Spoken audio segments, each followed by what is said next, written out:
Selalu orang banding-bandingkan dengan yang harga RM1, RM2 tu. Alah bang, kuku terpotong juga. Boleh je bang, pakai kancil pun sampai destinasi, pakai Ferrari pun sampai je destinasi.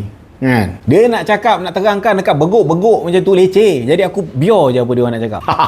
Sepik kuku mahal dia datang bentuk macam ni. Oh lama packaging pun nak buat hadiah tak goyang ah. So inilah bentuk dia selepas dia keluarkan. Tetapi yang ini nampak buruk sikit sebab aku punya. Lepas dibuka bentuknya jadi macam ni. Okey, untuk mata aku, kenapa aku beli? Sebab cantik. Ini best dia sebab yang pertama, dia ni tajam. Yang aku pakai ni dah lebih kurang 3 tahun lebih aku rasa. Tajam dia masih maintain. Bak kata orang Keluang Johor, smooth like butter. Dia punya potong tu lembut gila babe. Kedua korang tengok saiz dia pun tak besar kan. Tapi kuku-kuku aku ni besar. Disebabkan dia tajam tak jadi masalah langsung geng. Satu sepik kuku yang pakainya biasa 3 orang. Aku, anak pertama dengan anak kedua. Yelah beli dia dah mahal kan. Jadi aku cakap dengan bini aku biar kuku anak aku yang potong. Kuku bini aku tak tahulah. Dia biasa dia settle sendirilah. Aku kadang-kadang lupa. Tak bukan lupa ada bini. Bukan lupa nak potong kuku dia. Lupa. Jangan sebab sepik kuku ni ada pula yang nak datang menyondol. Kelemahan dia yang aku boleh cakap ada 2 lah. Yang pertama, dia tak ada nail file. Jadi lepas kita potong tu, tak ada tempat yang gosok biasa tu. Dia ada lah tempat-tempat kasar macam nail file ni. Tapi tak puas. Yang kedua, kelemahan sepik kuku ni adalah harga dia. Korang tengok sendiri harga dia.